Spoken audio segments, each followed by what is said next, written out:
What's going on, everybody? How are y'all doing? Listen, I know this is very informal. I know this is very like whatever.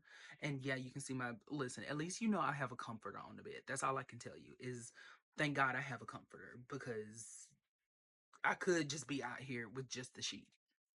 Anyway, as promised, I wanted to start something for our Patreon members where I discuss the Charmed books and I discuss the Charmed. No, listen, these. Well, let me start with this one. This one is called The Power of Three. I'm gonna break it down like piece by piece. I'm not just gonna read the whole thing and then be like, oh, here's what I da da da da. I really want to make this be like an experience for us, and I'm very excited about that. I'm very excited. Like, I want you to be able to be like, oh, this is what happened in chapter one, versus like, well, actually, what I think about the book is that no, we're going chapter by chapter, baby. But the only thing I can say, I'm not 100% sure yet if I'm going to do like one chapter per video. I feel like that's a lot. I feel like one chapter per video is probably a lot. Um, but because I did just start working, I should have already started this before I started working, but I didn't. I procrastinated. I got no lie to tell y'all. But because I'm gonna start with just the prologue and then chapter one. Because the thing is, like, the prologue and chapter one are actually very juicy. Because what I'm realizing about the Charmed novels is that they're very detailed. And things that happen in the novel didn't happen in the show. So it kind of rounds out the scenes a little bit more than what we actually saw happen on screen. Now, let's get into the prologue, and I'm going to give you some examples. Let me pull out my notes, because yes, baby, we took notes. I had to take notes, because if I didn't, I wasn't going to remember anything I was going to tell y'all. So it is what it is. So the prologue of the book is actually about the witch that we see be, killed in the show. The blonde witch who, had the triquetch on her and whatnot. I'm telling you, it is very, very detailed. First off, her name is Serena Fredericks. I don't know if they said that in the show and I missed it. I feel like they probably did. There's a fairly good chance that they said it and I missed it, but I've never known her name before. And I know the people that this is not news to people that have like read the book or have really probably gone on like Wikipedia or something. But for me, I was like, come on, Serena Fredericks. And that's just such a cool witch name. Just be like, yeah, Serena. And it's also interesting to think about the fact that this is the first witch that we see in the series. And it really makes me kind of reflect on the fact that they were doing what I would consider to be, I don't know for sure because I don't know much about Wicca, but it's interesting that they feel like they were more in line with like Wiccan practices, doing rituals, things like that. And I kind of wish they had kept that element a little bit more because I feel like it got away from that enough to where it was noticeable in later seasons. I don't think that they fully disconnected from it because I think it was still there. But I do think that at a certain point, being witches just was kind of like being a witch. But I do also wonder if that correlates somewhat to the sisters not really like being as in touch with, their magical side because they weren't raised as witches. I wonder if that has some. Oh, that's a good point. That's a good point. That might see, we're already getting the creative juices flowing, and we're still in the prologue. Now, what's super interesting, speaking of rituals about Serena, is number one, she knows that something is wrong. So she can sense that like someone's watching her. She can sense that she's in danger. Like she knows something's not right to the point where her nerves are bad. So to alleviate that, she goes to cast a protection spell. And I was like, did we? This is one of them things that they just I feel like got so far away because like she's doing a protection spell, but then later on you're telling us there's not a protection spell.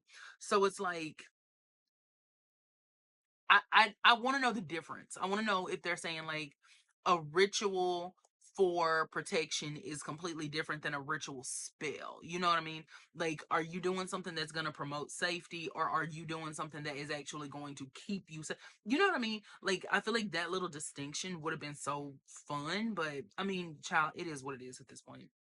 Anywho, so in the prologue, she is feeding Kit, and they describe Kit, they describe like Serena's tattoo, like they give us actually a little bit of a backstory on Serena, and I was like, yes, ma'am.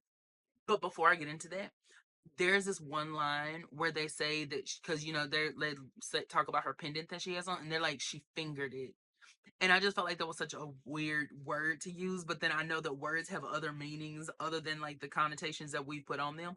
But it was just so jarring to be reading it, and then it's just be like she fingered her necklace, and I was like, oh. Let me also tell you this. As we've been going back and we've been like rewatching Charmed on the Patreon, one thing that I keep saying, and this I've been saying this for years, that the Charmed one should have had a female warlock. And the more that I am reading this book, the more not the book, but the prologue. As I read the prologue, my first thing was Serena should have been their white lighter. Serena literally should have been a white lighter, a POV character. She should have been somebody important to the story based on the way they describe her in this book. Like, y'all, listen, hold on. Let me read this little part to you. She had accepted her destiny as a good witch long ago, yet she still shuddered at the thought of the evil that lurked in the underbelly of the city. She'd been fighting that evil for all of her 28 years. Baby, they literally give us this backstory on her that she's apparently been fighting evil. First off, she's been fighting evil probably by moonlight. Her name is Serena, but that's neither here nor there. That's just a little whatever. But it's just for me the fact that like you have this person that you clearly have put some time into her story. You're saying that she's fought evil. She knows what's out there. Her nerves are bad. She's casting protection spells. She clearly knows what being a witch means and how it relates to the protection of others, like, and to the protection of good. Why would you not make her? And she's the first witch we see in the show. I think she's the first character. Serena may be the first character. Like, if you exclude like Jeremy standing outside. Well, I don't remember how, because was it Jeremy standing outside and then they went to Serena, or was it Serena standing outside and then they went to Jeremy? I don't remember. But either way, my point here is that it I mean it's right there. Every time I keep thinking for like a white lighter, oh, I would do this with a character, I would do that. No, Serena was right here, and I don't understand why they didn't have her as a recurring character or as their white light, like something. You had this character who I think, especially after reading about her, has some sort of depth to her. Use her.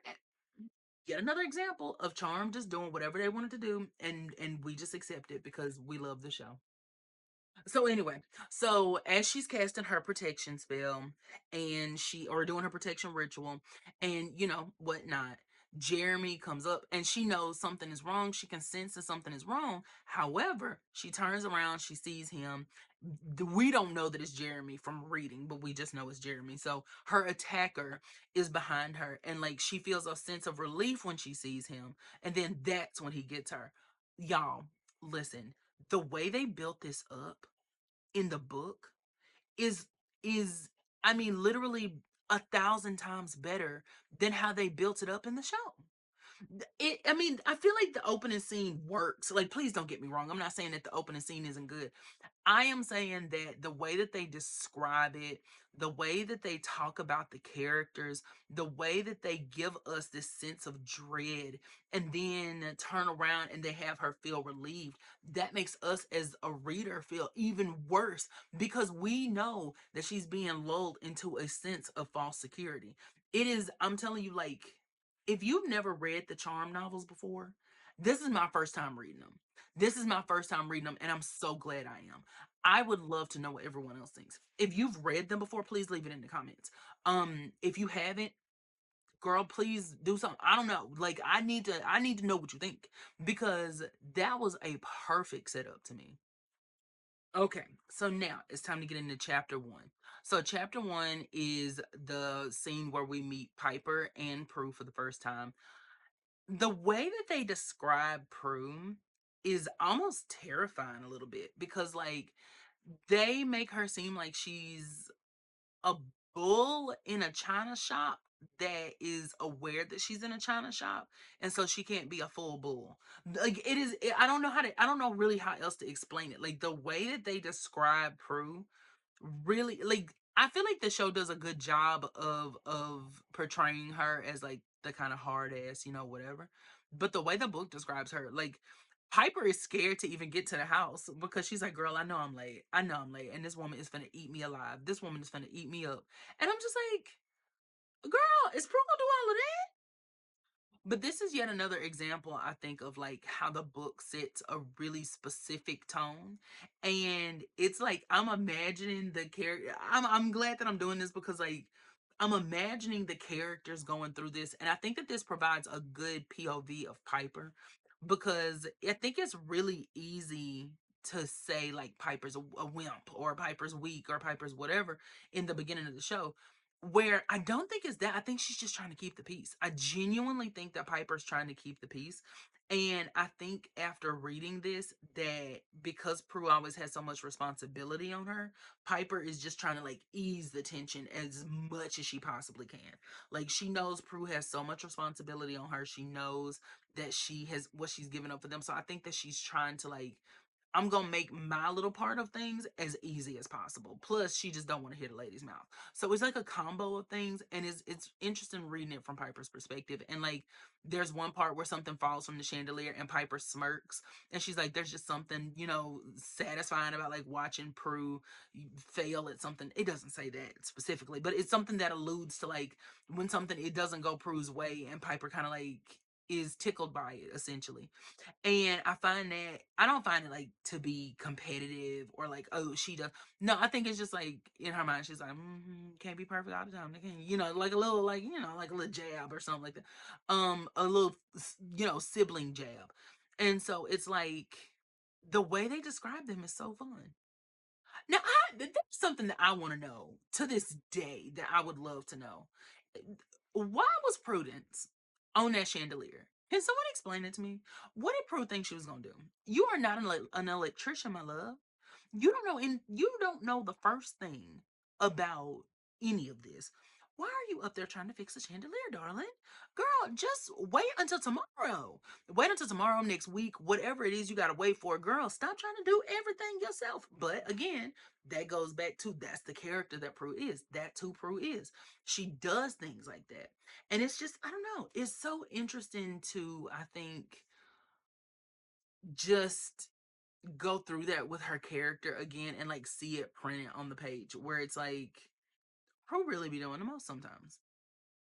Baby, listen, when Prue heard that restaurant was called Quake, Piper was like, "Yeah, Quake," and Prue was like, "Quake? Like, girl, be for real.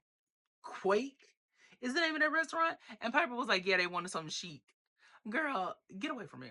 Get away from me with some Quake. Goodbye.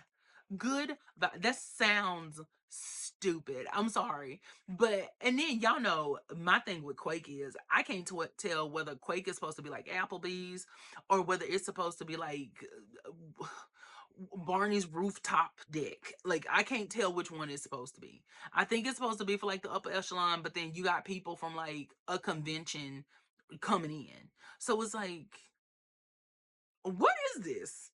Is this supposed to be like a club? Like, what? Like, I'm not understanding the type of establishment that this place is. That like, is it supposed to be like this young hip whatever place, or is it just like it's given dive bar sometimes? Like the way people come in there, it was given dive bar. So I just that's something I want to know. Also, when they're describing the house, they say that there are windows by like the staircase. Were there always windows by the staircase? Because I feel like there weren't. I feel like they made that up. Like, the more I think about it, I don't think there were stairs by the windows. I mean, stairs by the windows by the stairs, but also that was a set and it's not the original house. So I'm thinking in the original house, the actual house, there are. Girl, I don't know. Baby, Jeremy, this is another thing I love. Jeremy brings the flowers and the port to Piper instead of just having it sent there. Baby, the way they describe that man, I said, Piper, you girl, if you don't get him, I will. Oh, they made that man seem fine, child. And I was, but even but Jeremy on the show was fine. So like the way they describe it in the book, I was like, girl, I get why. I get it. I fully understand. You ain't got to explain nothing to me. And I like the fact that they have him bring it, because I think that gives it that level of like personalization to it. Like we can see that Jeremy really is putting in work trying to make this happen. They also say that Piper has been with this man for 8 months. 8 months. That is a level of dedication to that plan that, my God in heaven, thank God it worked, is all I can say. Thank God that the plan worked, because what else? What else at this point do you have going on if you can dedicate yourself to this for 8 months? That was interesting, I think, enough. But then the way, thinking about the fact that this man has been with this woman for 8 months is crazy. And the way they describe like Piper kind of being giddy over him, like Piper kind of having like that puppy love, whatever. It's so fun. And I wish we would have gotten that on screen more with her, because I just think that that's so sweet. Like it's so good to see Piper like be in love and just be young, especially pre-Leo. So it's like anything before Leo is just like, even Jeremy is just like chef's kiss. I also think that it does a good job of actually showing us like how he really did woo her. Not just that he did, but how he did it. And the fact that he really had her like wrapped up in him. Like I live for that. The spirit board is one of my favorite like parts of this chapter, because we're able to get this like POV description from Piper and how she feels about it, what she thinks about it, what she remembers of it, things like that is growing up. It adds a level of sentimentality to it that I think makes it even more of an important piece of their puzzle as a family. Because listening to like the reading the way that Piper recalls it and just her memories of growing up with it, it I don't know, it made it feel more connected to them, I think, is what I'm going for. And it just made the spirit board feel so important. And I know they have to like kind of flesh things out, but the way they did it, I just think was absolutely beautiful. And like I said, it's one of those things. I like that this is happening a little bit from like the Piper POV right now, because again, I think it rounds her out as a person. And I think that it helps us to get a little bit better insight into her. Like, she loves her family. We know she loves her family. We know she loves her sisters, but I think we kind of get a chance to see more of how Piper interacts with the world. And I am so loving that about this so far. And I think that that balances out. I hate that it's kind of in novel form, because not everyone is probably going to read, did read the novels. But like where the show, I think, focuses a little bit more on like Phoebe and Prue's perspectives. It to me anyway, that's what I love about this book, is the fact that it's getting a chance to like give us that fresh view from Piper's eyes. And I live.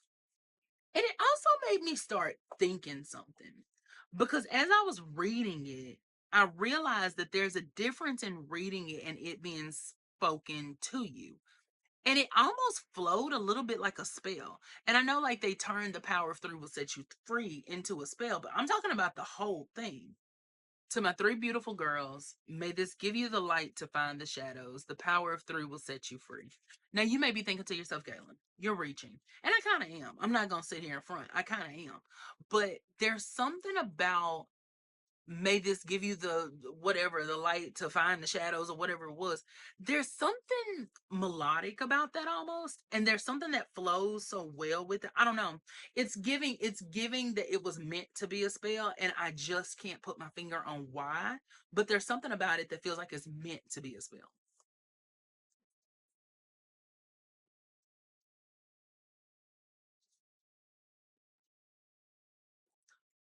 Baby, the meat of the story for me though in this first chapter is the way that they flesh out what happened between Prue and what's his name, Roger.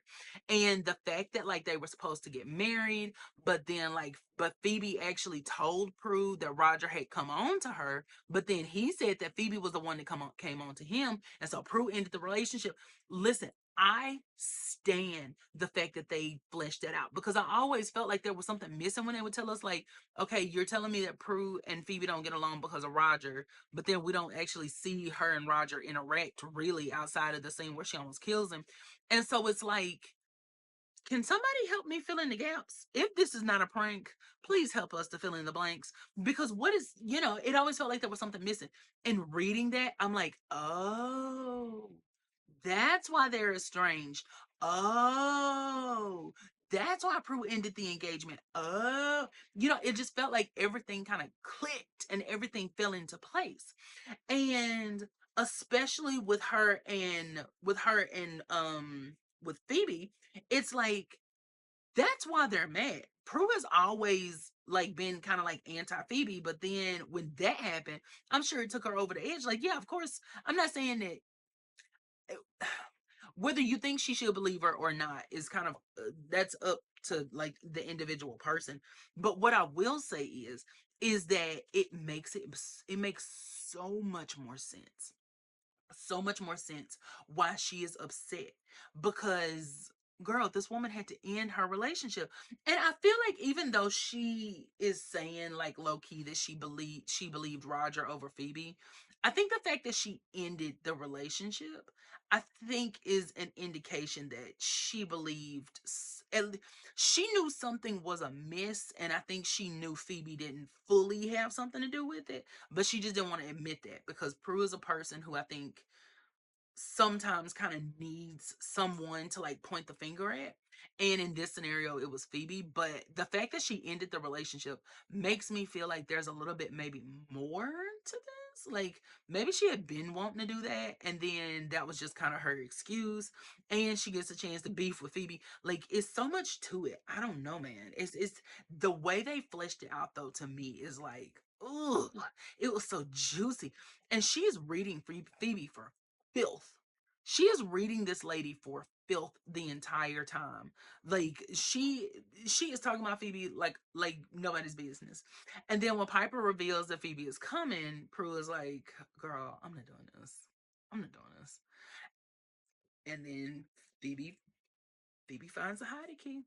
And on we go to the next part of the story that we're gonna talk about in the next video, because I know for sure, I don't know how many chapters I'm gonna talk about in the next video, but with how long this one is, this we may just talk about like one chapter an episode maybe, because I feel like these are gonna be good. I feel like it's gonna be long, and I feel like it's gonna be good. So, anyway, what did you think?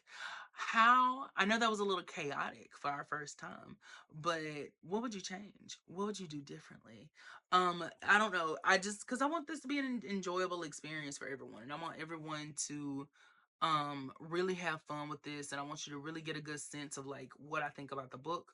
So, please feel free to comment below whether you to listen. This is going to be a Patreon thing. So, if you have read the books before, then please comment. Let me know what you thought of them. If you haven't, please let me know, like, do you plan on reading them or whatever the case may be. So I'm going to go ahead and end this here, and I will see y'all in the next one. Bye.